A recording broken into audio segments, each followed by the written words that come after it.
La première des choses, je vois l'appel prophétique de Dieu sur ta vie et je vois aussi l'onction des affaires sur ta vie.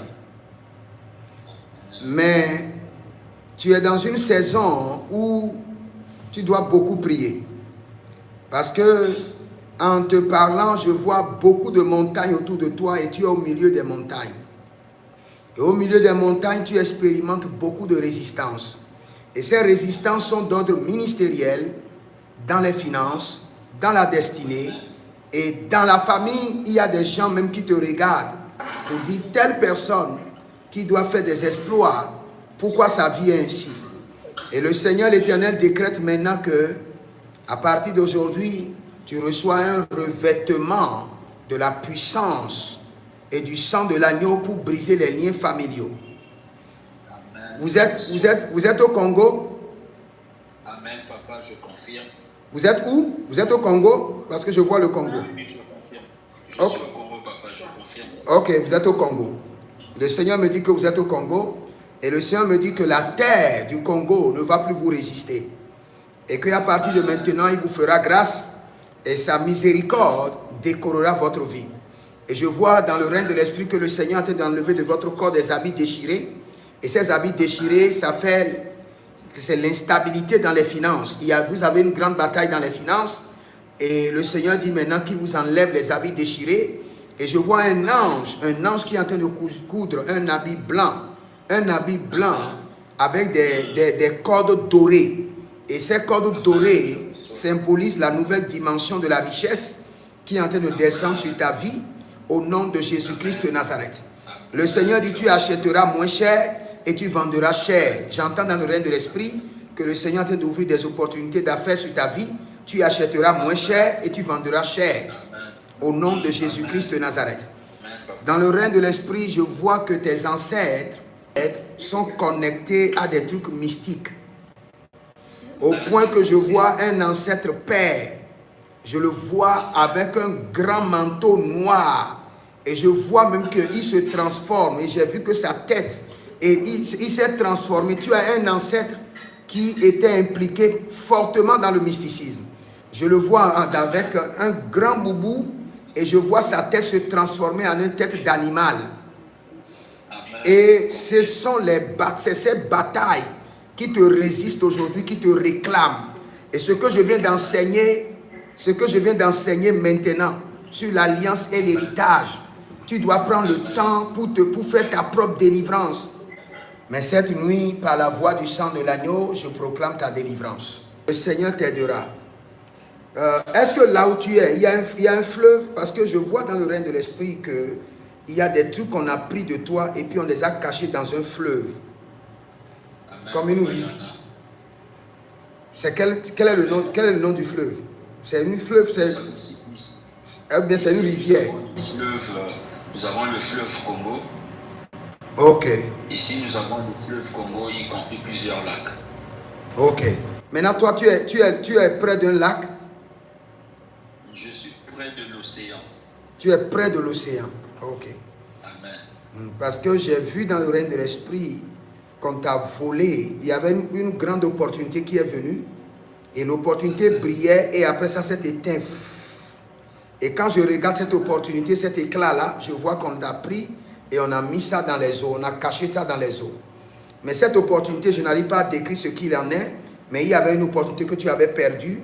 Il y a une opportunité qui est venue et qui est perdue. Et je vois maintenant...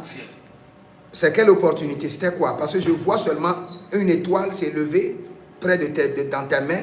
Et un temps après, je vois l'étoile s'éteindre. Et je vois maintenant que l'étoile est dans la mer. Dans un cours d'eau.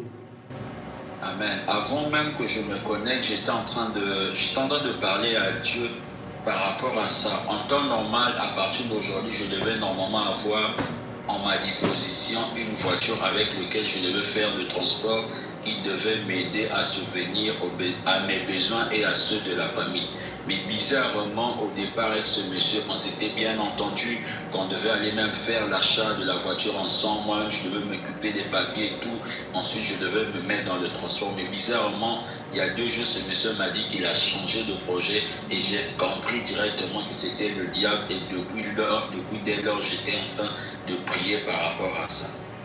Et deuxièmement, pendant que, si je peux me permettre, papa, pendant que nous étions en train de prier, qu'on était en train de déclarer le sang de Jésus, que le sang puisse traiter notre sang, j'ai vu en moi des choses sortir qui étaient en train de tomber dans la mer. Ok, tu as vu les choses sortir de toi et tomber dans la mer. Dans la mer, papa. Oh my God. Maintenant, le Seigneur m'amène sur une scène. Et sur cette scène, je vois ton grand-père. Et il avait perdu une fille. Une fille. Dans le règne de l'esprit, je ne sais pas le nom qu'on a donné à cette fille, mais dans le règne de l'esprit de chez Dieu, cette fille devait avoir un nom connecté à quelque chose comme Solange.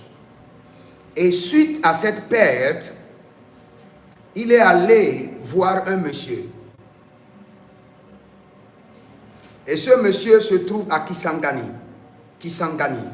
J'entends dans l'oreille spirituel Kisangani. Et ce monsieur a fait un fétiche à ton grand-père.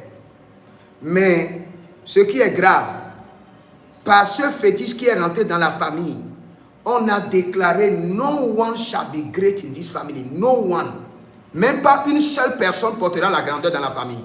Parce que le fétiche, personne ne mourra, mais le fétiche mangera la grandeur de chaque personne. Dans votre famille, vous avez des gens, des grandes personnes?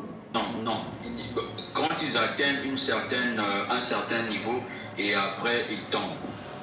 Maintenant, toi qui es là maintenant, tu vis déjà la même chose. Ta vie est comme ça, up and down, up and down, up and down. Amen, je confirme. Et tu vois de grandes visions. Le Seigneur veut faire de grandes choses avec toi. Mais l'autel établi par ton grand-père dit no one shall be great in this family. Personne ne portera la grandeur dans cette famille. Ça peut être juste un simulacre de grandeur.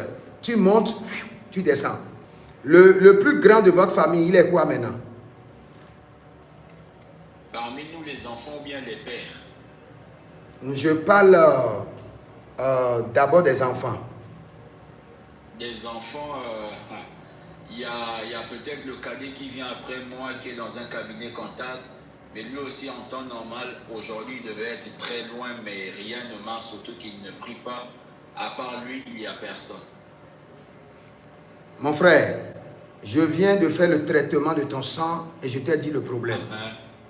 Il y a un échange. Il y a un échange de grandeur contre une préservation mystérieuse et maléfique.